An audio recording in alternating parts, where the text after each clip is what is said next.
Jacob was left alone. And there wrestled a man with him until the breaking of the day. And when he saw that he prevailed not against him, he touched the hollow of his thigh. And the hollow of Jacob's thigh was out of joint.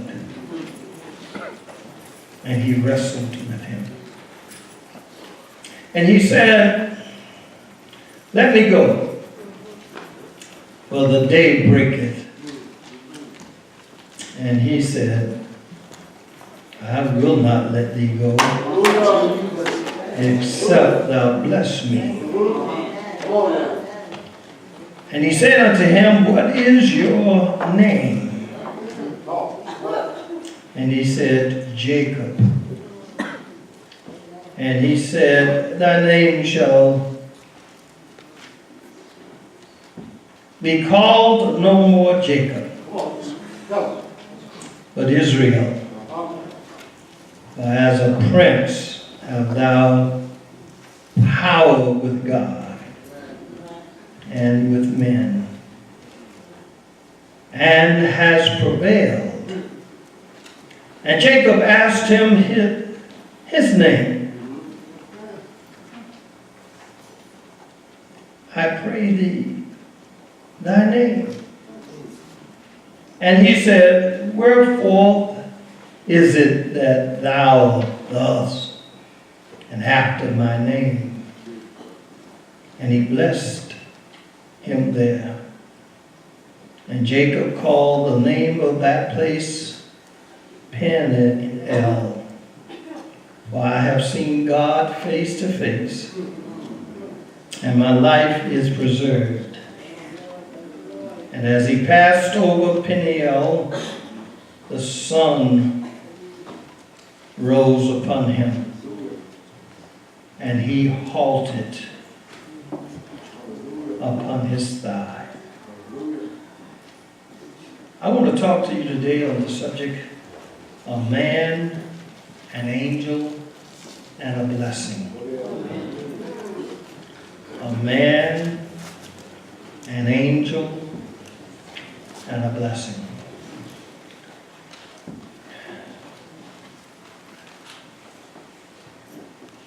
Fear can cause anxiety in your life. It makes you look over your shoulder, even when no one is there.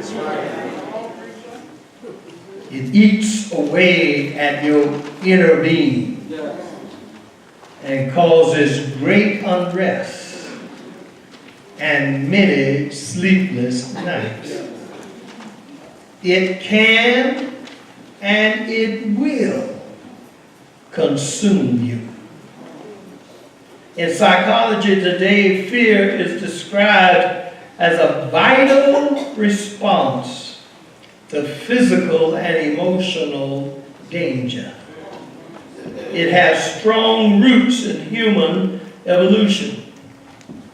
If people did not fear, they couldn't protect themselves from legitimate threats, which in the ancestral world frequently resulted in life or death consequences. In the modern world, individuals often fear situations where the stakes are much lower, but their body and brain still treat the threat as lethal.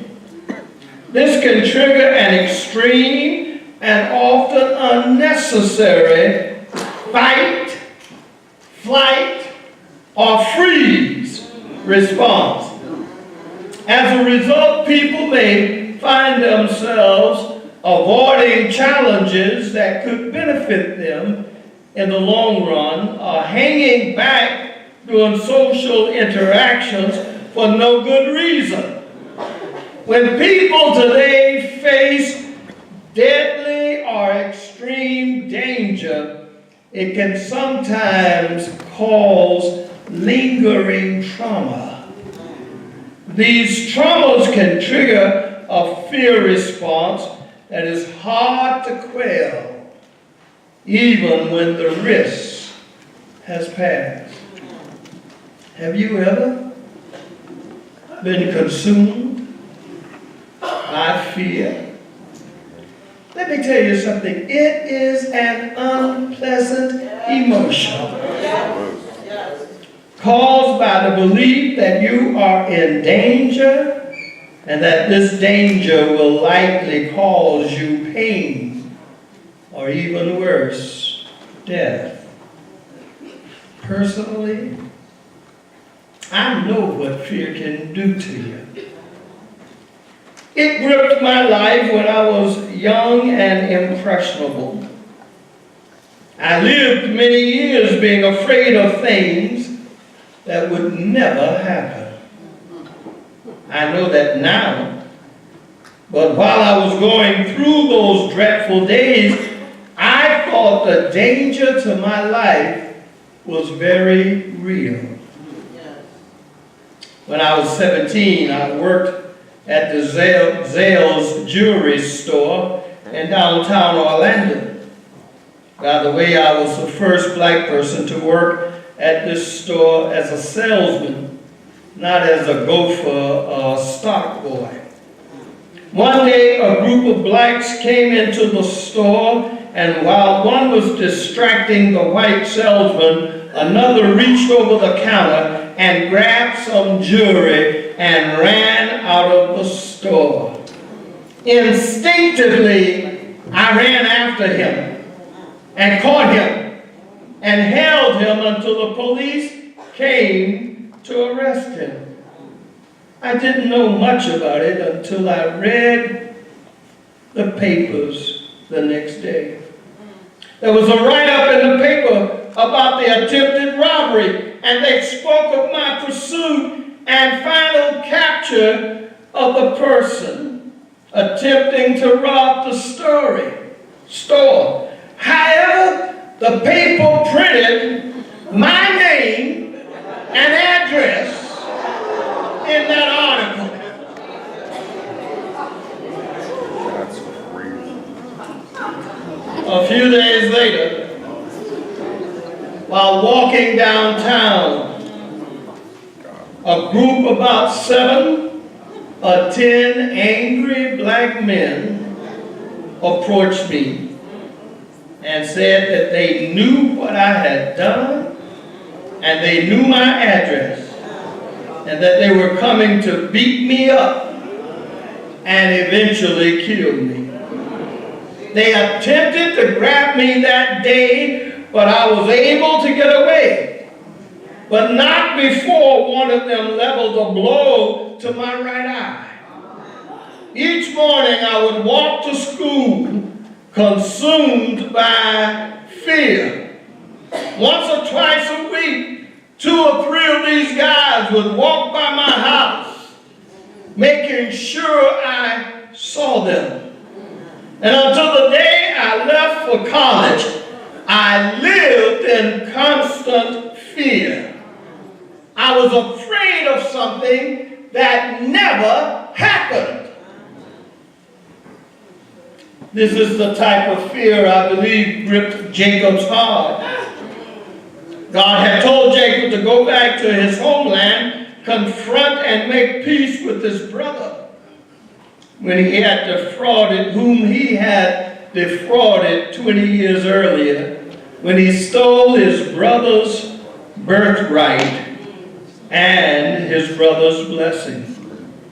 Now Jacob is returning home, and he did not know what kind of reception he would receive from his brother.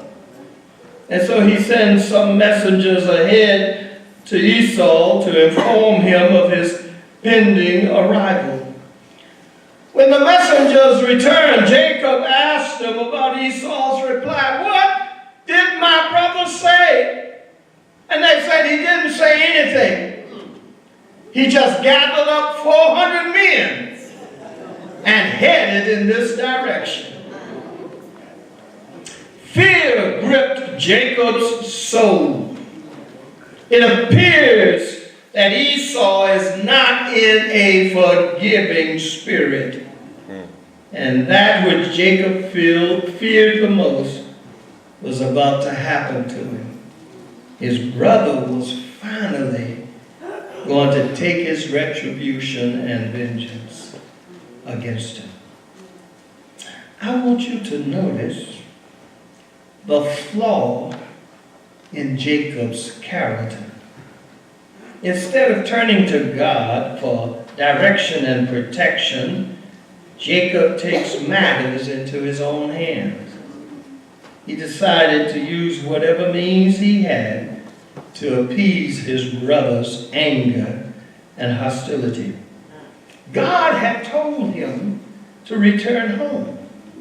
God had promised to be with him. But when the situation appeared more threatening than expected, Jacob decided to use his own wits to overcome the pending disaster awaiting him. Now, Jacob had much to atone for.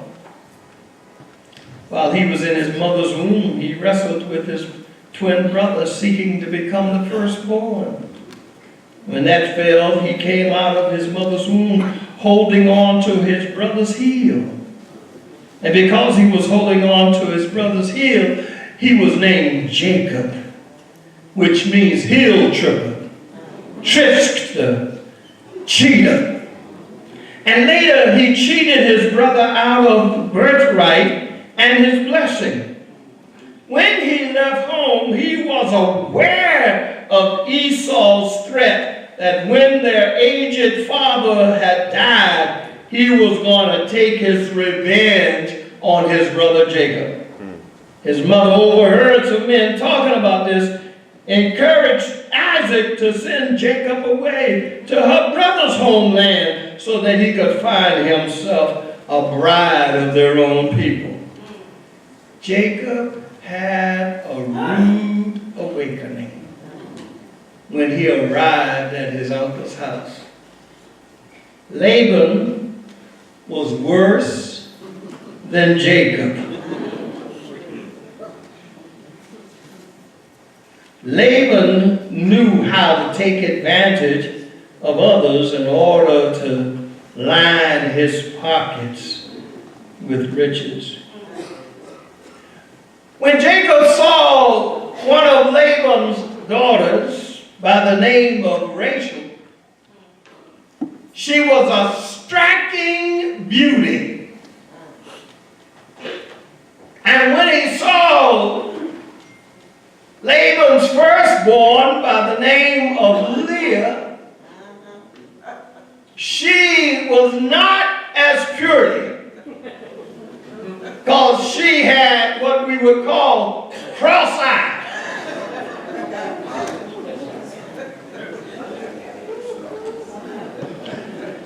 And so Jacob did not pay any attention to Leah. He fell head over heels in love with Rachel. And he asked Laban for Rachel's hand. And Laban said, "Work for me 7 years." And the scripture says that those 7 years to Jacob seemed like one day. That boy had it so bad. I tell you how bad he had it. You could take 2 semi-trucks, drive them up his nose, and they wouldn't hit each other.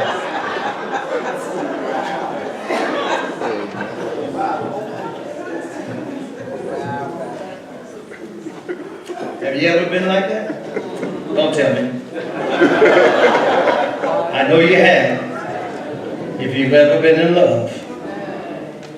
Well, Jacob worked 7 years for Rachel. And he was so excited. I mean, they got him half drunk. So when he went into the marriage bed, he didn't know. He couldn't tell the difference. That's what happened when you get drunk. People can pull anything over on you. And so, he spent the night, and the next morning when he got up and he said, "Oh baby, how you doing?" He looked over with horror. "Who are you?" Then he goes out to Laban and said, wait a minute, what's going on here?" Laban said, "Well, I couldn't let my youngest daughter get married before my oldest daughter. But if you still want Rachel, work 7 more years."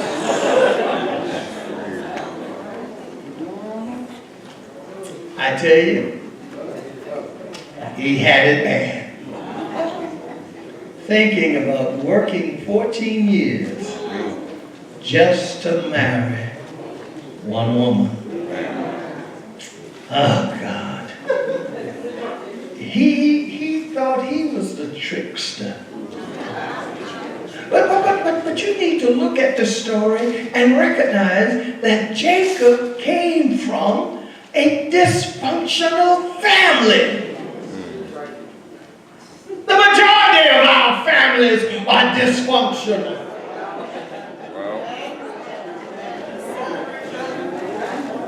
I know I'm right. Preach. I came from one. I probably am in one.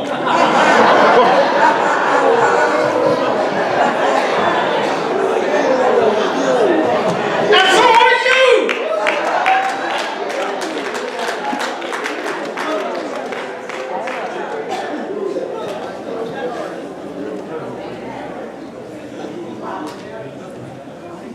Help me, Holy Ghost.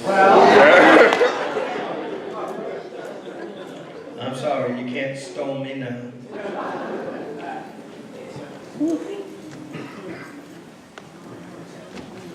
Jacob met his match in Laban, his uncle.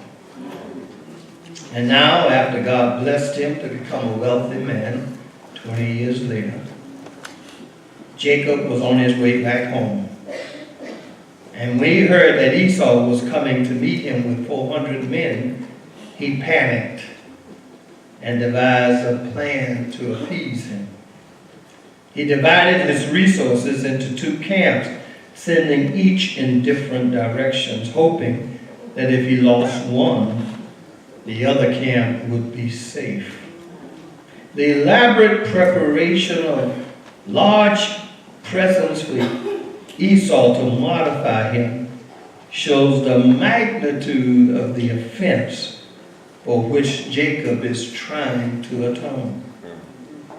I want to propose a possibility to you today. I want you to hear me. Jacob grew up in his father's home and heard the many stories about his father's God. But Jacob was reluctant to embrace God as his God.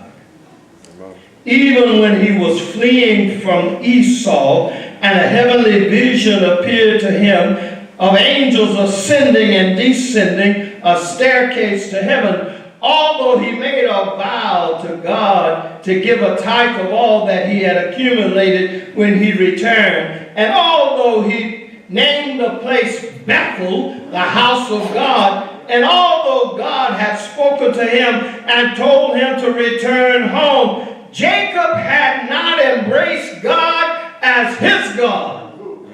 He was still the God of Abraham and Isaac, but he was not the God of Jacob.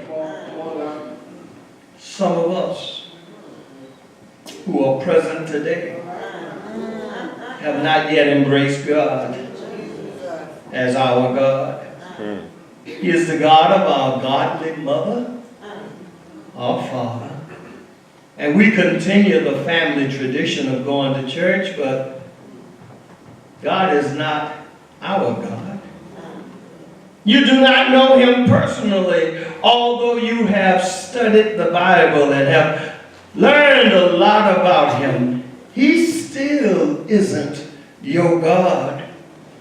And although he continues to bless you and your children, but you have yet to embrace him and accept him as your God. You approach him on the basis of your mother's or father's faith, but you are devoid of faith for yourself. Here is this man, prophesied to rule over his brother, now broken, engulfed by fear, all alone in the night on this side of the Jabbok River. Something stupendous is about to happen in his life that will transform his fear into faith. Scripture does not go into deep detail. It just states in one simple sentence, and Jacob was left alone, and there wrestled a man with him until the breaking of day. Scripture does not identify this man, nor does it tell us where he came from and how he got there, when it clearly states that Jacob was left alone. Who is this mysterious man?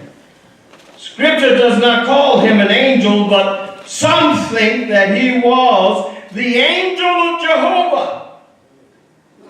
Here in the Old Testament, we have a theophany where the pre-incarnated Christ, the Son of the living God, appears in the form of a man. I wish I had time to go through Scripture to show you that Christ was on this earth before he was born. Hallelujah. But I don't have time for that. I want you to capture this scene. It is late at night. Jacob is all alone. He is consumed by his fear of his brother. He is alone and by himself. And suddenly a man appears out of nowhere and grabs him and begins to wrestle with him. I don't want you to miss it. Scripture does not say that Jacob was wrestling with a man. It says that this man was wrestling with Jacob. I don't want you to miss it. Scripture does not say that Jacob was wrestling. Scripture says the man was wrestling. So if the man was wrestling, then the man initiated it. Yes, sir.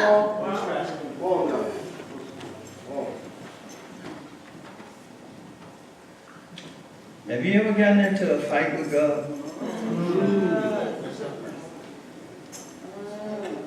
That's what Scripture is talking about. When it says this man wrestled with Jacob all night long.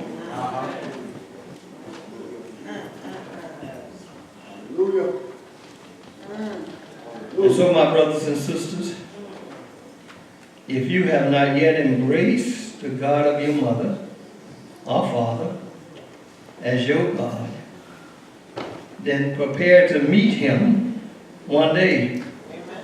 Not on your terms, but on his. He will come to you in the midst of conflicts, in the midst of trials, in the midst of troubles, so that you will him as your God. I need the Lord.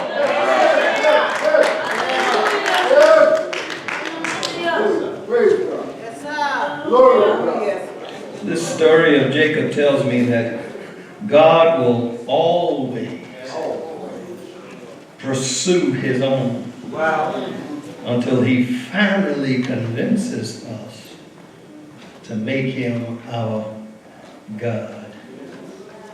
This is what is happening in the Jacob story. The Son of God, the pre-incarnated Christ, comes to Jacob in the night. When Jacob is consumed by fear and struggles with him to the breaking of day. Scripture does not explain why Jacob was so strong that the angel of the Lord could not break free. I wish I could understand that, but I don't. But I want to speculate this morning. So gripped by fear, Jacob finally realized that he needed a personal relationship with God. He needed to know God for himself. It was not a fear of hell that drove him to this conclusion. It was the immediate fear of his brother. And that opened his eyes to the fact that he did not know God. Now he was between a rock and a hard place. He knew that he could no longer live without God in his life. That's why he held on for dear life. Even when the angel of God, of Jehovah, touched his thigh and threw it out of joint, Jacob would not let go. Even when the angel of Jehovah told Jacob that the dawn is drawing near, let me go, Jacob refused, saying, I will not let you go except you bless me. Many of you will not recognize this scene as a tremendous moment of prayer. But you need to understand that in prayer, the worshiper's deepest feelings are revealed. And this is what Jacob says, I will not let you go until you bless me. I don't care how strong you are. I don't care how you throw my hip out of socket. I'm holding on. I want to be blessed. I need to be blessed. I can't go on without being blessed. Can I get a witness? Ain't God all right? Say yeah.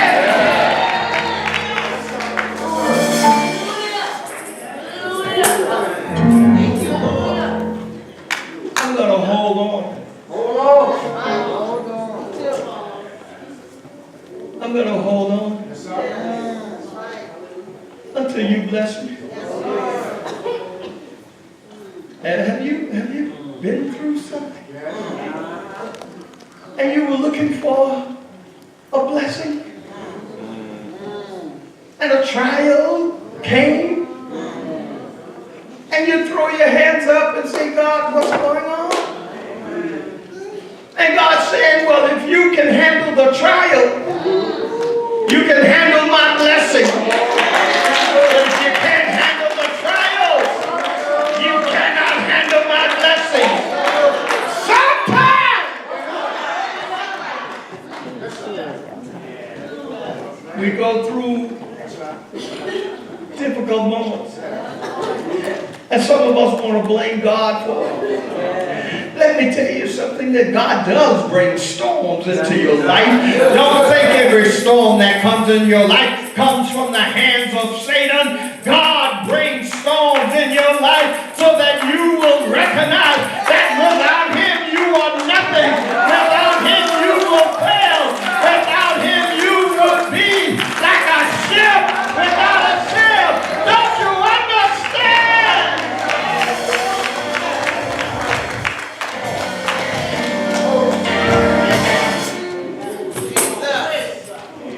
Jacob is praying. We see it as a wrestling match. But he's praying. I've wrestled with the Lord myself. I know what he's going through.